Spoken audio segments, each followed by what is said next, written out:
My mother-in-law read my private therapy files about my miscarriage and shared them at Christmas dinner with 23 family members, so I went no contact. That was 3 years ago. She still sits outside my new house every Sunday morning with fresh flowers. I've been with my boyfriend for 5 years now since we first got together. He's really tight with my family and always shows up for our important events. My sister's been dating her fiancé for 2 years and they got engaged 6 months ago. She is the type of girl who has dreamed of getting married since she was a little girl. It didn't matter who proposed, she just wanted to be married. In the beginning of her relationship, she tricked me into going on a double date with her fiancé and his brother. She had said it was dinner with her and a friend, and it was most definitely not. The brother kept making very inappropriate passes at me the whole time, and I told him I had a boyfriend and the whole situation made me uncomfortable. At dinner, while I was going to the bathroom, fiancé's brother followed me and tried to touch me. I told my sister, but she sided with her fiancé's brother and didn't believe me. At their engagement party, my boyfriend noticed that the brother wouldn't stop staring at me, and we tried our best to avoid him. Every time I have seen this guy, he has been weird towards me. My sister wanted me, my twin, and 2 brothers at her wedding. The wedding is supposed to be next month in the beginning of May. My sister just told me that I'm going to be walking down the aisle with her fiancé's brother. I told her that he makes me uncomfortable and he touched me. I said that I thought I would be walking with my own brother. Apparently, this is something her fiancé is insisting on, and she wants to make him happy. Seems like a pretty weird thing to insist,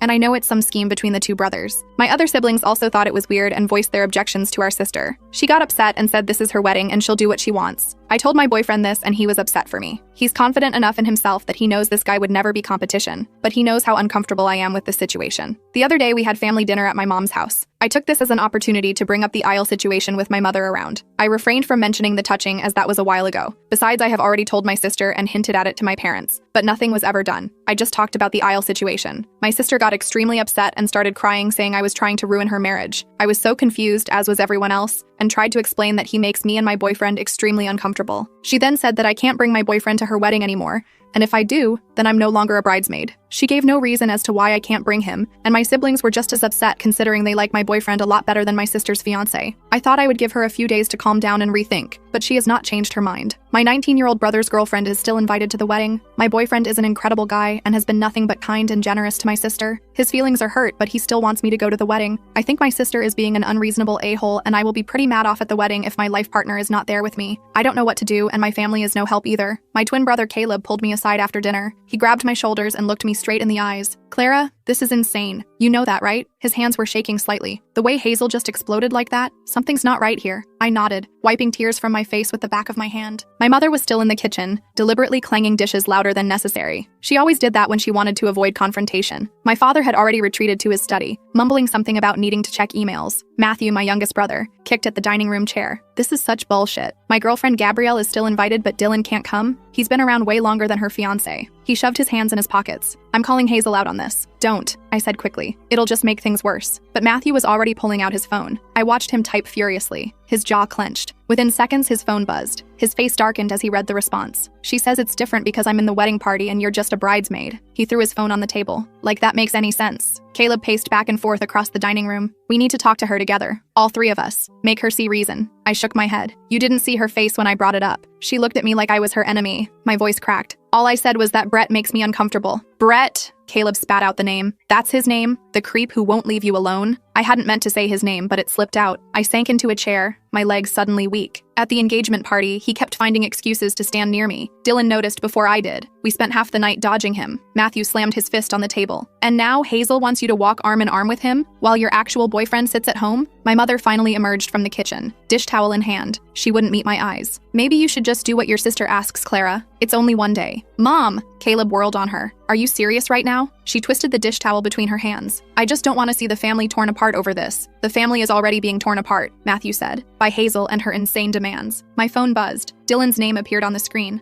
I answered immediately, needing to hear his voice. "Hey," he said softly. "How did it go?" "Terribly." I walked out onto the back porch for privacy. "She banned you from the wedding." Silence stretched between us. I could hear him breathing, processing this information. Finally, he spoke. "Because you don't want to walk with that guy?" "Because I dared to mention it in front of our mother." I sat on the porch steps, pulling my knees to my chest. "Dylan, I'm so sorry. This is so unfair to you. Stop apologizing. This isn't your fault." His voice was steady, but I could hear the hurt underneath. 5 years together, and I'm suddenly not welcome at your sister's wedding because you want to protect yourself from a predator. The word hung in the air between us. Predator. Neither of us had said it out loud before, but we both knew that's what Brett was. I don't know what to do. I admitted. Part of me wants to skip the whole thing, but then I'll be the sister who ruined Hazel's wedding. You wouldn't be ruining anything. She's doing that all on her own. Dylan paused. But I know how much your family means to you. If you need to go, I'll understand. Without you, walk down that aisle with Brett while you're sitting at home? My voice rose. That's not happening. Then don't go, he said simply. Clara, you've spent your whole life trying to keep peace in your family. Maybe it's time to choose yourself. After we hung up, I sat on the porch until the sun started setting. Caleb found me there, bringing a blanket and 2 cups of tea. I called Hazel, he said, sitting beside me. Tried to talk sense into her. And she hung up on me. He handed me a mug, but not before saying some pretty nasty things about you trying to steal attention from her special day. I laughed bitterly. By not wanting to be groped by her future brother-in-law? Caleb's face darkened. Is that what happened? He actually touched you? I stared into my tea, watching the steam rise. 2 years ago, during that double date she tricked me into. He followed me to the bathroom and I couldn't finish the sentence. Jesus, Clara. Caleb set down his mug hard. And Hazel knows this? I told her that night. She said I must have misunderstood his intentions. The memory still stung. Said Brett told her I came on to him. That's complete bullshit. Caleb was on his feet again, pacing. We need to tell Mom and Dad the whole story. I tried hints before. They didn't want to hear it. I pulled the blanket tighter around myself. Nobody wants to believe that Hazel's perfect wedding involves forcing me to walk with my assaulter. The word felt strange in my mouth. Assaulter. But that's what he was. Over the next few days, my phone exploded with messages. Extended family members suddenly had opinions about my selfishness. Apparently, Hazel had been calling everyone, painting me as the villain who was jealous of her happiness. My aunt texted, "Your sister only gets one wedding day. Can't you put aside your feelings for a few hours?" My cousin wrote, "I heard you're causing drama about the processional. That's pretty petty, Clara." Each message felt like another weight on my chest. I showed them to Dylan when he came over for dinner. "This is insane," he said, scrolling through the texts. "She's turned the entire family against you. Not everyone." I gestured to the living room where Caleb and Matthew were setting up a movie. The boys are on my side. 3 against the rest of the family. Dylan set down my phone. "Those aren't great odds." Matthew overheard and came over. "Actually, I've been doing some digging. Gabrielle's cousin went to college with Brett. She says he had a reputation for being handsy at parties." My stomach turned. Of course he did. "There's more," Matthew continued. "Gabrielle heard from her cousin that Brett's been telling people at their engagement parties that he and Clara have history." Dylan's face went rigid. "He's telling people what?" "Yeah, apparently he makes it sound like they had a thing." Matthew looked disgusted. Gabrielle didn't want to say anything before, but after what happened at dinner, she thought Clara should know. I felt sick. Brett was creating a narrative where something consensual had happened between us, setting the stage for more lies. "I need to confront Hazel with this," I said, standing up. "No," Caleb put a hand on my shoulder. "Let me and Matthew do it. If it comes from you, she'll just say you're making things up." They left that evening to meet Hazel at her apartment. I paced my living room while Dylan tried to distract me with work stories. 2 hours later, my brothers returned looking defeated. "She wouldn't even let us in," Caleb said. "Talk to us through the door chain." Matthew threw himself on my couch. "She said Brett already told her about the history thing. Claims you led him on at the double date and now you're embarrassed about it." "That's not what happened," I shouted, surprising myself with the volume. "We know," Caleb said gently, "but she's choosing to believe him, or at least pretend she does." Dylan wrapped his arms around me as I started to cry. Not delicate tears, but angry, frustrated sobs. 5 years of being the peacekeeper, of swallowing my words to keep everyone happy, and this was where it led. My phone rang. "Mom." "Clara, you need to apologize to your sister," she said without preamble. "This has gone too far." "Apologize for what?" I put her on speaker so everyone could hear. "For not wanting to walk with someone who assaulted me? Don't be dramatic. Your sister says it was a misunderstanding." "Mom, he followed me into a restaurant bathroom and put his hands on me. That's not a misunderstanding." Silence. Then, "That was 2 years ago, Clara. Can't you move past it for your sister's sake?" I hung up. The next morning, I woke up to more texts, this time from Hazel herself. "If you really cared about my happiness, you'd stop making this about you. Brett is going to be family. You need to get over yourself. I can't believe you're trying to ruin my wedding over some supposed incident from years ago." That last one made me see red. Supposed incident. I screenshot every message and sent them to my brothers. Within minutes, they were both calling me. "That's it," Caleb said. "I'm done trying to reason with her." "Same," Matthew added. "If she wants to prioritize that creep over her own sister, that's on her." But even with their support, I felt torn. The wedding was 3 weeks away. RSVPs had been sent. My bridesmaid dress hung in my closet, a lavender reminder of happier times when Hazel and I would plan our dream weddings together. Dylan found me staring at the dress one evening. "You don't have to decide right now," he said, wrapping his arms around me from behind. "The wedding is in 3 weeks, and you can decide the morning of if you want." He kissed my temple. "Whatever you choose, I support you. Even if I go without you?" His arms tightened slightly. "Even then, though I'd be lying if I said it wouldn't hurt." I turned in his arms to face him. "It's not fair. You've been to every family Christmas, every birthday, every celebration for 5 years. You helped my dad fix the deck last summer. You taught Matthew to drive stick shift. And now you're banned because I won't walk with someone who hurt me. Life isn't fair," he said simply. "But that doesn't mean you have to accept it." 2 weeks before the wedding, I made one last attempt. I texted Hazel asking to meet for coffee, just the two of us. To my surprise, she agreed. We met at our old favorite cafe, the one where we used to study in college. She looked tired, stress evident in the dark circles under her eyes. "Planning a wedding is exhausting,"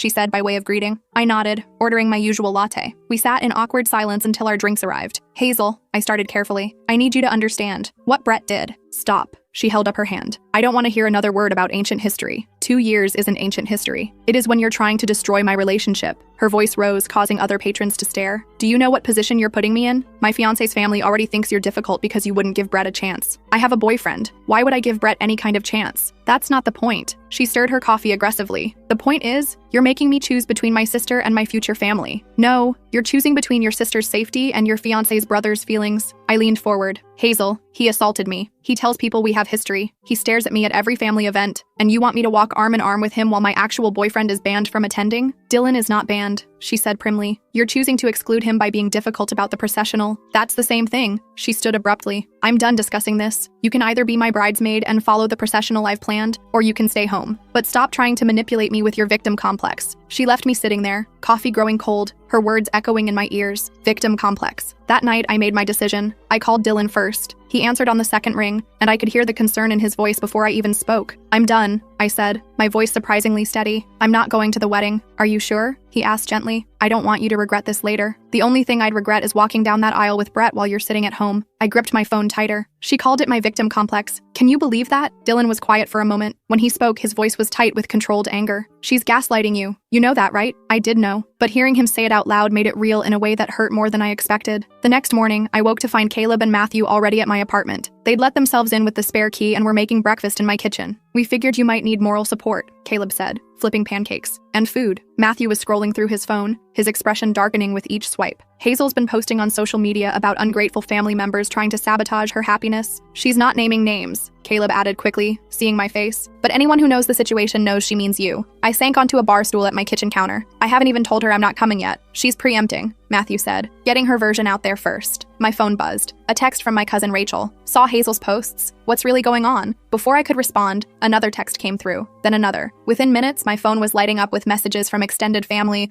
all wanting to know what was happening. Don't respond yet, Caleb advised, sliding a plate of pancakes in front of me. Eat first, then we'll figure out a strategy. But I couldn't eat. My stomach was in knots. 5 years of carefully maintaining family harmony, and it was all crumbling because I refused to be paired with my assaulter. That afternoon, my father finally called. I'd been wondering when he'd break his silence. Your mother is very upset, he began, which told me everything I needed to know about where this conversation was headed. I'm upset too, Dad. He sighed heavily. Clara, I know this situation isn't ideal, but sometimes we have to make sacrifices for family. Sacrifices? I couldn't keep the disbelief out of my voice. Dad, Brett sexually assaulted me. He followed me into a bathroom and put his hands on me. That's not a sacrifice. That's asking me to be okay with abuse. That's a very serious accusation, he said carefully. It's not an accusation. It's what happened. I was pacing now, my free hand clenched into a fist. I told Hazel immediately. I've tried to tell you and Mom. No one wants to hear it. Your sister says you misunderstood. I didn't misunderstand someone following me into a bathroom and grabbing me. The words exploded out of me. I didn't misunderstand him pressing me against a wall. I didn't misunderstand having to physically push him away and lock myself in a stall until he left. Silence on the other end. Then, why didn't you tell us this before? I tried, but every time I brought it up, you and Mom changed the subject or Hazel interrupted to say I was being dramatic. Tears were streaming down my face now. And now she wants me to link arms with him and smile while my boyfriend of 5 years sits at home. Maybe if you just talk to Brett. I hung up on my father. I'd never done that before. My hands were shaking. Caleb, who'd been listening from the couch, was on his feet immediately. That's it. I'm calling Dad myself. Don't, I said weakly. It won't help. But Caleb was already dialing. I listened to his side of the conversation, watched his face go from frustrated to furious. No, Dad, you listen to me, he said, his voice deadly calm. Clara is telling the truth. I've watched Brett at every family event since. The way he looks at her, the way he tries to get close to her, it's predatory. And you're asking her to not only be near him, but to physically touch him in front of everyone she loves. A pause. Then, I don't care if it rocks the boat. Some boats need to be rocked. He hung up and turned to me. Dad says I'm being influenced by your version of events. Matthew threw a pillow across the room in frustration. This is insane. How is everyone taking Hazel's side without even listening to Clara? Because it's easier, I said quietly. It's easier to believe I'm being dramatic than to accept that Hazel is choosing her fiancé's family over her sister's safety. That evening,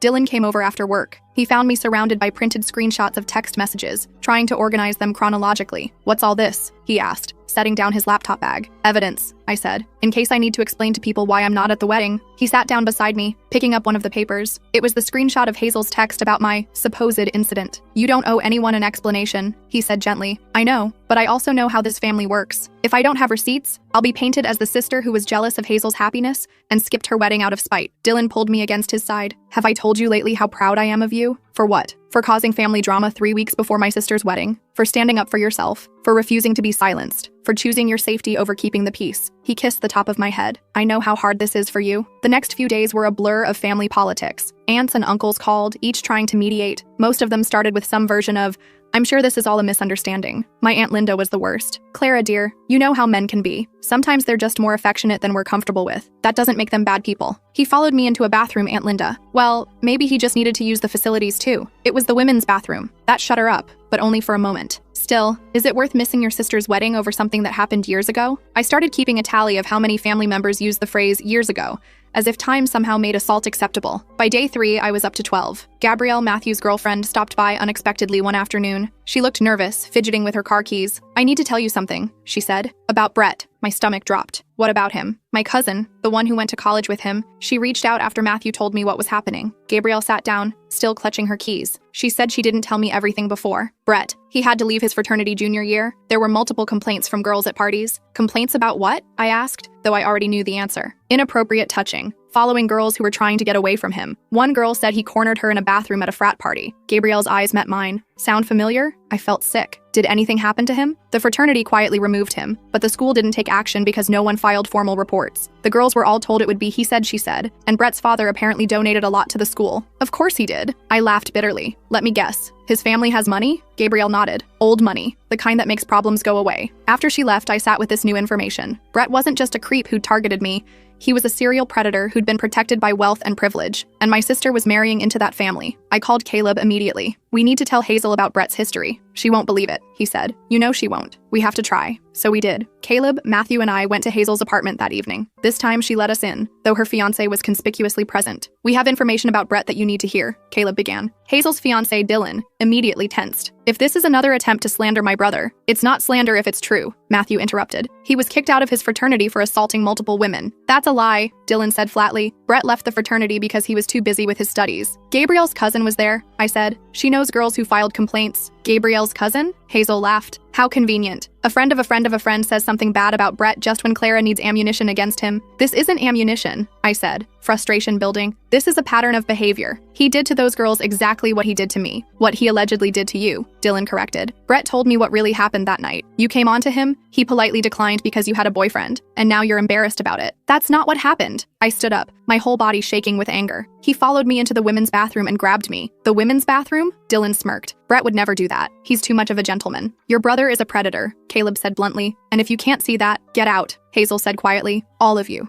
Get out of my home. Hazel, please. I tried one more time. I'm your sister. Why would I lie about this? She looked me straight in the eye. Because you've always been jealous of me. I'm younger, but I'm getting married first. I found someone who wants to build a life with me, while you're still just dating after 5 years. The words hit me like a physical blow. You think I'm making up sexual assault because I'm jealous that you're getting married? I think you're making a big deal out of nothing because you can't stand that my wedding isn't about you. She opened her apartment door. Leave, and don't contact me again unless it's to apologize. We left in stunned silence. In the elevator, Matthew punched the wall, leaving a small dent. She's lost her mind, he said. Completely lost it. She's in too deep, Caleb said quietly. She's chosen her side, and now she has to defend it no matter what. That night, I couldn't sleep. I kept replaying Hazel's words, jealous, making it about me. Dylan held me as I cried, not saying anything, just being there. The next morning, I woke to find my mother in my living room. Dylan had let her in on his way to work. We need to talk, she said. I made coffee, mostly to have something to do with my hands. When I sat down across from her, I noticed she looked older somehow, tired. Your father told me what you said, about the bathroom. I waited, not trusting myself to speak. Why didn't you tell me? She asked. And for the first time, she sounded like she actually wanted to know. I tried, Mom, but every time I brought up Brett making me uncomfortable, you or Dad would change the subject, or Hazel would interrupt, or you'd tell me not to cause drama. She was quiet for a long moment. I suppose we did do that. You suppose? I just wanted everyone to get along, she said weakly. I thought if we didn't make a big deal out of it, it would go away. It doesn't go away, Mom. Brett didn't go away. He kept staring, kept trying to get close to me, and now Hazel wants me to walk with him. And when I said no, she banned Dylan from the wedding. She's under a lot of stress with the wedding planning. Stop. I held up my hand. Stop making excuses for her. She knows what Brett did. She's choosing not to believe me. That's not stress. That's a choice. My mother twisted her wedding ring around her finger, a nervous habit I'd inherited. So you're really not going to the wedding? Would you go? If Dad was banned because you wouldn't walk with someone who assaulted you, would you go? She didn't answer, which was answer enough. After she left, I felt drained, but also, strangely, clearer than I'd felt in weeks. The lines were drawn. I knew where everyone stood. Over the next week, the family divide deepened. Cousins chose sides. Aunts and uncles whispered at family gatherings I no longer attended. Hazel continued her social media campaign,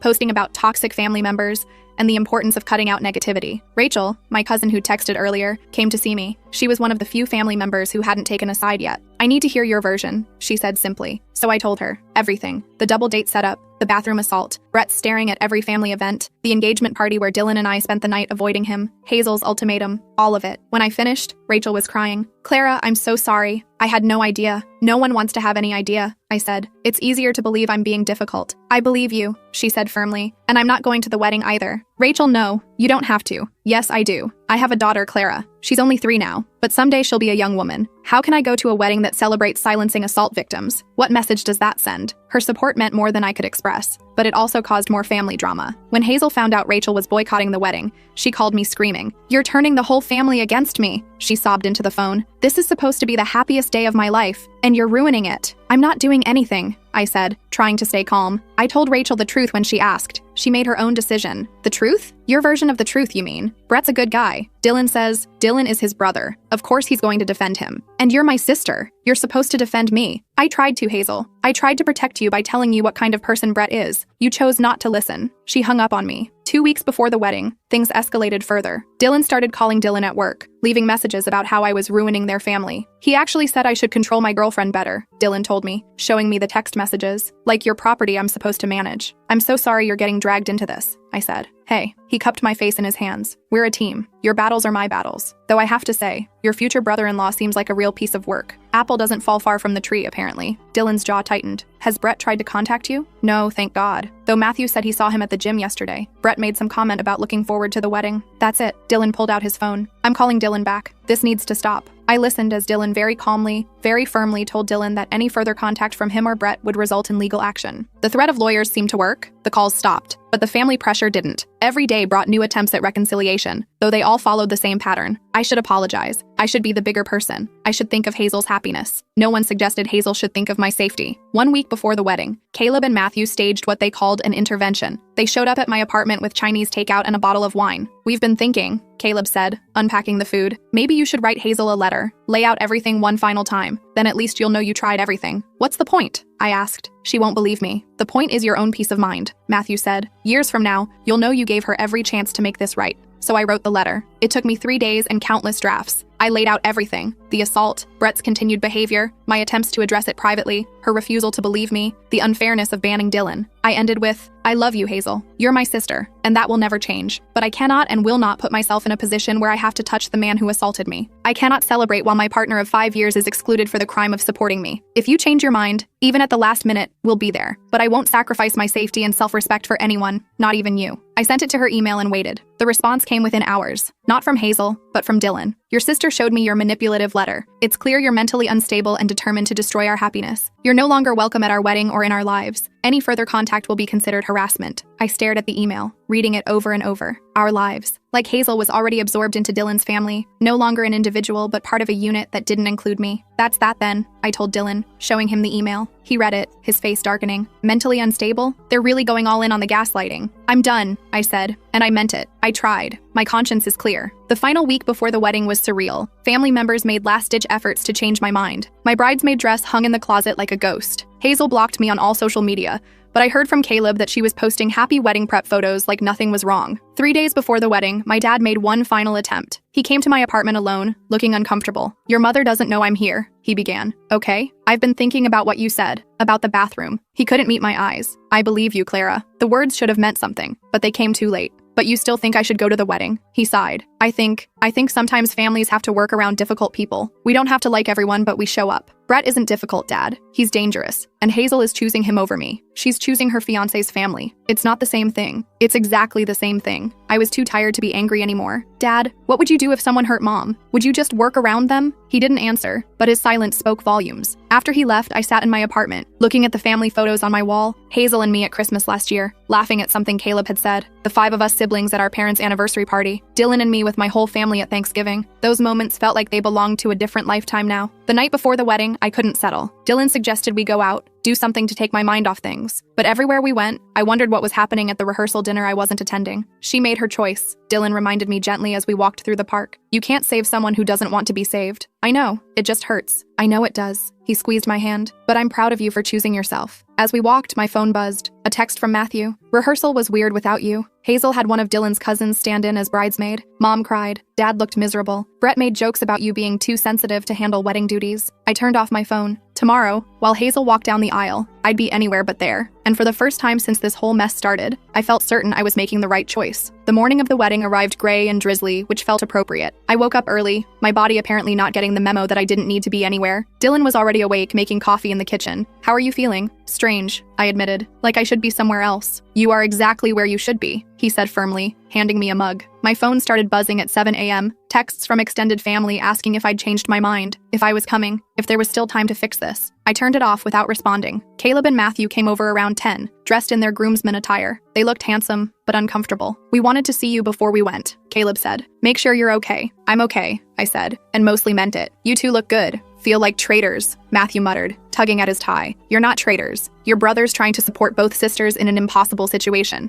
I hugged them both. Go, try to have fun. They left reluctantly, and the apartment felt too quiet. Dylan suggested we go somewhere, anywhere, but I couldn't seem to move from the couch. I keep thinking about when we were kids, I said. Hazel and I used to plan our weddings together. We'd be each other's maids of honor. Our kids would grow up together. We had it all figured out. Life rarely goes according to our childhood plans, Dylan said gently. I know. I just never imagined it would go this wrong. Around noon, when I knew the ceremony would be starting, I finally broke down. Dylan held me as I sobbed, grieving not just for the wedding I was missing, but for the relationship with my sister that might never recover. She chose him, I cried. She chose a predator and his enabling family over her own sister. She chose the illusion of a perfect wedding over the reality of who she was marrying into, Dylan corrected. And someday, she'll have to face that reality. As it turned out, someday came sooner than anyone expected. The reception was scheduled for 2 p.m. I knew this because Matthew had texted me the timeline weeks ago, when we still thought I'd be there. At 2:15, my phone rang. Caleb. Clara, something happened. His voice was strained, barely audible over background noise. I sat up straighter. What's wrong? Brett cornered one of the servers during cocktail hour. Dylan's cousin Nathaniel saw the whole thing. The girl was trying to get past him to the kitchen, and he blocked her path, put his hands on her waist. Caleb lowered his voice. She's 19. The catering manager is threatening to pull his entire staff. My heart pounded. Where's Hazel? Getting her makeup touched up. She doesn't know yet. Dylan is trying to smooth things over with the catering company,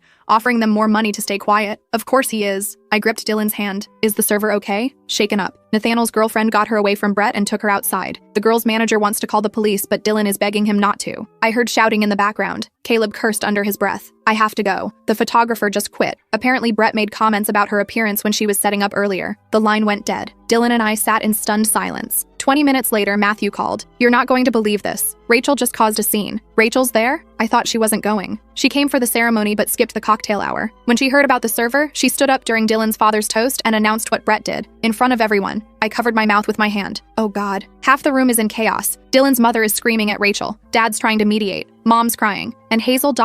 Matthew paused. Hazel slapped Rachel. She what? Slapped her. Right there in front of 200 guests. Then she grabbed the microphone and said anyone who believed Rachel's lies could leave. My phone beeped. Another call coming through. Matthew, Caleb's calling. I'll call you back. I switched over. Caleb was breathing hard. Clara, it's getting worse. 3 of Dylan's fraternity brothers just confronted Brett about the server. Turns out they knew about his history at college. One of them, Max Sebastian, said he's been waiting years to call Brett out publicly. Where's security? There is no security. Hazel thought it was an unnecessary expense. He laughed bitterly. The venue manager is threatening to shut the whole thing down. Guests are leaving in droves. I heard a crash in the background. What was that? Brett just shoved Max Sebastian into the gift table. Matthew's trying to break it up. I have to go help. The next hour was a blur of fragmented updates. Rachel sent photos of the chaos, overturned chairs, scattered centerpieces, Hazel's mascara running down her face as she screamed at departing guests. The catering staff had walked out. The DJ was packing up his equipment. At 4 p.m., my father called. His voice was hollow. The wedding's over. The venue kicked everyone out. Dad, I'm so sorry. Are you? He sounded genuinely curious, not accusatory. Because I'm starting to think you're the only one who saw this coming. Where's Hazel? Dylan took her back to their hotel. She's not handling it well. Your mother went with them. He sighed. Clara, I owe you an apology. When Max Sebastian told us about Brett's college history, when that young server was crying, I kept thinking about you in that bathroom 2 years ago. It's too late for apologies, Dad. I know. I just needed to say it. After we hung up, I sat with Dylan on our couch, processing everything. My phone continued buzzing with messages from family members who'd witnessed the disaster. Each account added new details. Brett had apparently propositioned 2 more women during the reception. Dylan had tried to physically prevent guests from leaving. Hazel had torn her dress trying to chase after Rachel. That evening, Caleb and Matthew came over,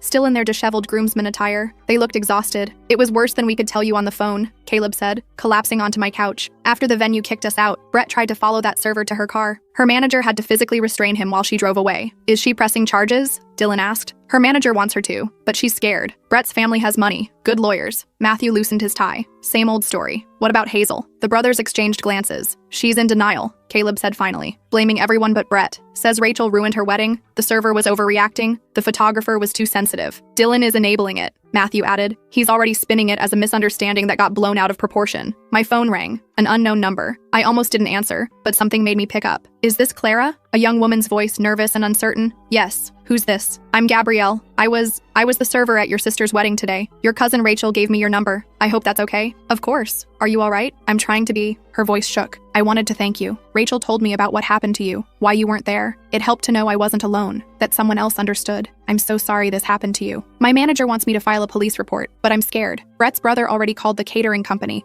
threatening to sue for defamation if I say anything publicly. That's witness intimidation, Dylan said, loud enough for her to hear. That's illegal. Who's that? Gabrielle asked. My boyfriend. He's right. They can't threaten you for telling the truth. Would you? She hesitated. Would you come with me? To file the report? I know we don't know each other, but Rachel said you'd understand. I looked at Dylan, who nodded immediately. Of course. When? Tomorrow morning? The officer said 9 a.m. We'll be there. After she hung up, I sat back, feeling the weight of the day. My sister's wedding had imploded exactly as I'd feared, but worse than I'd imagined. And now another young woman was dealing with Brett's predatory behavior. You did the right thing, Dylan said, reading my expression. Not going today. I know. It just doesn't feel like winning. It's not about winning, Caleb said. It's about protecting yourself. The next morning, Dylan and I met Gabrielle at the police station. She was younger than I'd expected, maybe 20, with nervous hands that wouldn't stop shaking. Her manager, an older man named Nathaniel, came with her. Brett's lawyer already called me 3 times, Nathaniel told us while Gabrielle was giving her statement, offering money, threatening lawsuits. But I've been in this business 30 years. I'm not letting another creep get away with hurting one of my staff. The officer taking the report was thorough, asking detailed questions about the incident. When Gabrielle mentioned that other witnesses saw Brett corner her, the officer's interest sharpened. Who else saw this? Dylan's cousin, some fraternity brothers, the photographer who quit. Gabrielle looked at me, and apparently he has a history of this behavior. I spent the next hour giving my own statement about the bathroom assault 2 years ago. It felt surreal, finally having someone in authority take it seriously. The officer took notes, asked follow-up questions, treated it like what it was a crime. As we were leaving, we ran into Max Sebastian in the parking lot. He'd come to give his own statement about what he'd witnessed at the wedding. I should have said something years ago, he told me, when Brett was doing this stuff in college. But we all just looked the other way, figured it wasn't our problem. And now? I asked. Now I have a daughter. She's only 2, but someday. He shook his head. I can't be the guy who stayed silent anymore. Over the next few days, more stories emerged. The photographer filed her own complaint. 2 guests came forward about inappropriate comments Brett had made. Rachel connected me with 3 women from Brett's college who were finally ready to speak up. Dylan's family tried damage control. They issued statements about misunderstandings and overreactions, but the truth had momentum now. The venue banned them from ever returning. The catering company blacklisted them. Wedding vendors across town shared warnings about the family. A week after the wedding, Hazel called me. First time since everything fell apart. Are you happy now? Her voice was raw from crying. My wedding is ruined, my reputation is destroyed, and it's all over social media. Hazel, no, you listen. Brett made some mistakes, but you've blown this completely out of proportion. 1 incident 2 years ago. It wasn't 1 incident. You know that now. You saw what happened at your own wedding. That server was flirting with him. She was 19 and trying to do her job, just like I was trying to go to the bathroom when he cornered me. I kept my voice steady. And the photographer? The other guests who've come forward? Were they all flirting too? Silence. Then, Dylan says his brother is just friendly. People misinterpret. Hazel, stop, please. You know the truth. You've always known. I have to go. Her voice was small. Dylan is calling me. She hung up. It would be the last time we spoke for months. The legal process moved slowly. Brett hired expensive lawyers who tried every trick to get the charges dropped. But Gabrielle held firm, supported by the other women who'd come forward. I attended every hearing, sitting in the gallery with Dylan and my brothers. Dylan stood by Brett, of course, paid his bail, hired his lawyers, posted on social media about his brother being falsely accused. Hazel echoed every word, attacking anyone who dared speak against her brother-in-law. 3 months later, on a Tuesday afternoon, I was at work when Caleb called. Hazel left Dylan. I nearly dropped my phone. What? She showed up at mom and dad's an hour ago with 2 suitcases. Won't say what happened, but she's been crying nonstop.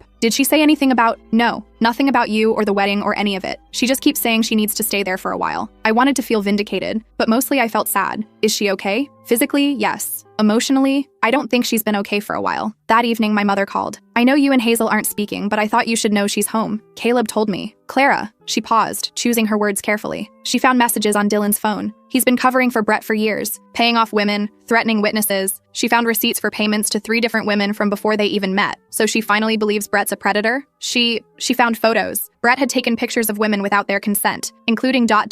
My mother's voice broke. Including one of you from the engagement party. You didn't even know he was taking it. I sank onto my bed, feeling sick. He had photos of me. Dylan had been keeping them on his phone, as insurance apparently, in case you ever went public with the assault. Oh God, there's more. Hazel found messages between the brothers from right after your wedding confrontation. Brett was bragging about how he'd finally get to touch you during the processional. Dylan was encouraging him. I couldn't speak. Dylan took the phone from my hand, talking quietly with my mother while I processed this information. My sister's fiancé and his brother had been planning— What? What would have happened if I'd walked down that aisle with Brett? 2 days later, a letter arrived. Hazel's handwriting. Clara, I don't know how to start this. I'm sorry feels inadequate. I knew feels too painful to write, but both are true. I'm sorry. I knew. I knew when you told me about the bathroom. I knew at every family event when Brett watched you. I knew when I demanded you walk with him. I knew, and I chose my fairy tale over my sister. Dylan showed me the photos Brett took of you, laughed about them, said it proved you wanted the attention. That's when I finally saw what I'd been refusing to see. What you tried to tell me. What everyone tried to tell me. I'm not asking for forgiveness. I don't deserve it. I just needed you to know that I know now. I've always known. I was just too much of a coward to admit it. I'm getting a divorce. I'm in therapy. I'm trying to understand how I became someone who would sacrifice my sister for a wedding. You were right about everything. I'm so sorry I didn't listen. Hazel. I read the letter 3 times before showing it to Dylan. He held me while I cried. Not happy tears or sad tears, just tears of release. Are you going to respond? He asked. Not yet. Maybe not ever. I don't know. Whatever you decide, I'm here. The next few months passed in a blur of legal proceedings and family dynamics. Brett eventually pled guilty to lesser charges to avoid trial. 6 months probation, mandatory counseling, and a restraining order keeping him away from Gabrielle and me. Not enough, but something. Dylan divorced Hazel when she refused to support Brett anymore. He tried to make her pay for the canceled wedding, but her lawyer shut that down quickly. Turns out Hazel had kept receipts too of every threat, every payoff, every cover-up the brothers had orchestrated. I didn't reach out to Hazel during this time. Neither did she, beyond that one letter. We existed in parallel orbits, both healing separately from the trauma of that relationship. It was Caleb who finally broke the stalemate, 8 months after the wedding. She asks about you, he said during one of our regular dinners. Every time I see her, what does she want to know? If you're okay, if you're happy, if you'll ever forgive her. I don't know if I can, I admitted. She knew Brett assaulted me and still tried to force me to touch him. How do you forgive that? You don't have to, Dylan said. Forgiveness isn't mandatory. But as more time passed, I found myself thinking about Hazel differently. Not with anger, but with pity. She'd been so desperate for her fairy tale wedding that she'd sacrificed everything real for something fake. She'd lost her sister, divided her family, and married a man who helped his brother prey on women. A year after the wedding, I finally responded to her letter. Just one line. I'm glad you're getting help.